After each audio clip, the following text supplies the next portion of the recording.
Hello friends, मैं हूं Rishabh Kapoor websofttutorials.com से। इस ट्यूटोरियल में मैं आपको इंसर्ट क्वेरी के बारे में बताऊंगा कि कैसे आप इंसर्ट क्वेरी की मदद से माइस्क्ल टेबल्स में डाटा को इंसर्ट कर सकते हैं। मैं इंसर्ट क्वेरी ट्यूटोरियल को दो वीडियोस में डिवाइड करूंगा। इस पहली वीडियो में मैं आपको बताऊंगा कि कैसे आप इंसर्ट क्वेरी को यूज कर सकते हैं डाटा को इंसर्ट करने के लिए माइस्क्ल टेबल्स में, और सेकेंड वीडियो में मैं आपको बताऊंगा कैसे आप पीएचपी फॉर्म डाटा को इन टेबल्स में इंसर्ट कर सकते हैं। मींस इस ट्यूटोरियल में मैं आपको क्वेरी चलाना सिखाऊंगा, और सेकंड ट्यूटोरियल में मैं आपको बताऊंगा कि कैसे आप इंसर्ट क्वेरी की मदद से पीएचपी फॉर्म डाटा को इंसर्ट कर सकते हैं माइस्क्ल टेबल्स में। तो आप देख सकते हैं कुछ डाटा मैंने पहले इंसर्ट किया हुआ है। अब मैं और इंसर्ट करने के लिए एसक्यूएल पे क्लिक करूंगा, जिसमें हम आप अपनी एसक्यूएल क्वेरी चलाएंगे। तो सबसे पहले मैं यहाँ पे लिखता हूँ इंसर्ट, जो कि इंसर्ट क्वेरी है, इंसर्ट इनटू, यहाँ पे आएगा उसके बाद टेबल नेम। टेबल नेम है स्टूडेंट्स रिकॉर्ड, तो मैं लिखता हूँ स्टूडेंट्स अंडरस्कोर रिकॉर्ड।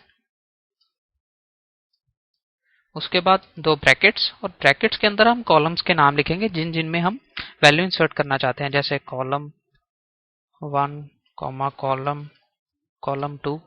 तो इस तरह से हम इनके कॉलम्स के नाम लिखेंगे। तो ये कॉलम्स हैं name, email, address, joining date. ID हम नहीं लिखेंगे क्योंकि आईडी पे हमने प्राइमरी की और ऑटो इंक्रीमेंट लगाया हुआ है, जिसके कारण ये ऑटोमेटिकली जनरेट होगा। तो जब हम इस रो को इंसर्ट करेंगे तो आपको पता लग जाएगा। तो पहला कॉलम है नेम, कॉमा, सेकंड कॉलम है ईमेल, थर्ड कॉलम है एड्रेस, फोर्थ कॉलम है ज्वाइनिंग डेट अंडरस्कोर डेट। उसके बाद हम लिखेंगे वैल्यूज। अब हम एक फिर ब्रैकेट्स लगाएंगे। तो आप देख सकते हैं ये query insert into table name, उसके बाद कॉलम्स का नाम, जिन जिन कॉलम्स में वैल्यू इंसर्ट करनी है। उसके बाद आएगा वैल्यूज, और वैल्यूज के बाद दो ब्रैकेट्स के अंदर हम वैल्यूज लिखेंगे। तो हम सिंगल कोट्स यूज करेंगे। सबसे पहले नेम लिखेंगे, जैसे मैं लिखता हूं नमित। उसके बाद फिर कॉमा, फिर सिंगल कोट्स, इसको मीन्स हम कॉमा के साथ डिवाइड कर देंगे। उसके बाद ईमेल मैं लिखता हूं namit@gmail.com। उसके बाद फिर कॉमा, फिर सिंगल कोट्स, एड्रेस मैं लिखता हूं इंडिया। उसके बाद कॉमा, फिर सिंगल कोट्स, ज्वाइनिंग डेट।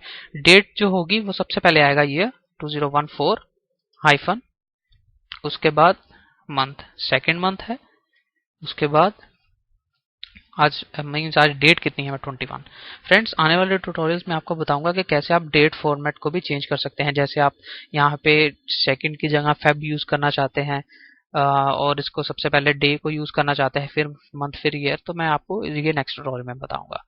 तो आप देख सकते हैं। तो अब हमने, आप क्वेरी एक बार फिर दोबारा देख सकते हैं, insert into table name students record, फिर कॉलम्स का नाम, फिर वैल्यूज, और फिर ब्रैकेट्स के अंदर वैल्यूज।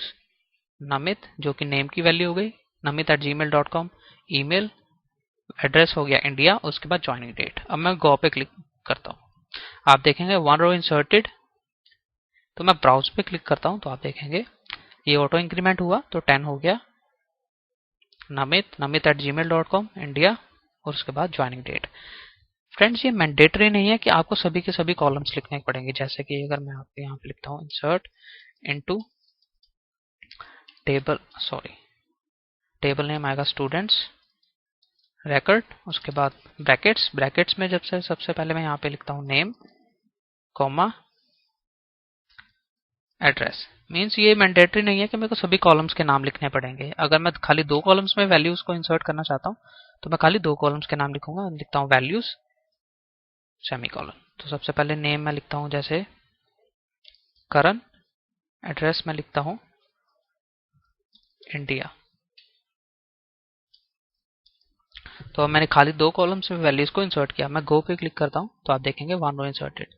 मीन्स इससे आपको ये क्लियर हो गया कि ये मैंडेटरी नहीं है कि आपको सभी के सभी कॉलम्स को इंसर्ट क्वेरी में लिखना पड़ेगा। अगर आप कुछ कॉलम्स को नहीं लिखना चाहते तो आप उसको डिफाइन ही नहीं करेंगे। अब मैं आपको बताता हूँ कि प्राइमरी की का क्या फायदा होता है। प्राइमरी की डुप्लीकेट वैल्यूज को इंसर्ट नहीं होने देती। जैसे यहाँ पे मैं लिखता हूँ इंसर्ट इनटू स्टूडेंट्स रिकॉर्ड, उसके बाद मैं कॉलम्स जैसे ID, comma, name. Suppose 9 ID already insert है, तो अगर हम 9 दोबारा इंसर्ट करेंगे तो ये एरर रिटर्न करेगा। जैसे मैं यहाँ पे लिखता हूँ वैल्यूज, सबसे पहले मैं आईडी लिखता हूँ 9 जो कि ऑलरेडी इंसर्ट है। उसके बाद नेम मैं कुछ भी लिख सकता हूँ क्योंकि हमने नेम पे प्राइमरी की नहीं लगाई, हमने प्राइमरी की लगाई है आईडी पे। तो मीन्स आईडी डुप्लीकेट नहीं होनी चाहिए। तो ये प्राइमरी की जो है वो डुप्लीकेसी को रिमूव करेगी। हमने इस पे जो नेम कॉलम है इस पे कोई की नहीं लगाई, तो ये डुप्लीकेट हो भी जाए तो, क्योंकि एक स्टूडेंट एक क्लास में एक से ज्यादा नाम के कई स्टूडेंट हो सकते हैं। तो लेकिन रोल नंबर सेम नहीं होते, मीन्स उनकी आईडी सेम नहीं होती, तो इसलिए हमने आईडी पे प्राइमरी की लगाई थी। तो अब मैं गो पे क्लिक करूंगा तो आप देखेंगे डुप्लीकेट एंट्री 9 फॉर प्राइमरी की, फॉर की प्राइमरी मीन्स जो 9 है वो ऑलरेडी इंसर्ट है, तो इसलिए हम इसको दोबारा इंसर्ट नहीं कर सकते। तो इस तरह से प्राइमरी की जो है वो डुप्लीकेसी को रिमूव करता है। तो ये था इंसर्ट क्वेरी के बारे में। नेक्स्ट ट्यूटोरियल में मैं आपको बताऊंगा कि कैसे आप पीएचपी फॉर्म डाटा को इंसर्ट क्वेरी की मदद से माइस्क्यूएल टेबल्स में मींस फॉर्म डाटा को इंसर्ट कर सकते हैं। तो फ्रेंड्स, अगर आपके जहन में अभी भी कोई क्वेश्चन अराइज हो रहा है तो आप मेरे डिस्कशन फोरम पे जा सकते हैं या आप कमेंट कर सकते हैं। मेरे ट्यूटोरियल को देखने के लिए धन्यवाद। मेरे चैनल को सब्सक्राइब करना ना भूलें ताकि आपको मेरे वीडियोस के बारे में रिसेंट अपडेट्स मिलती रहें। हम नेक्स्ट ट्यूटोरियल में मिलते हैं।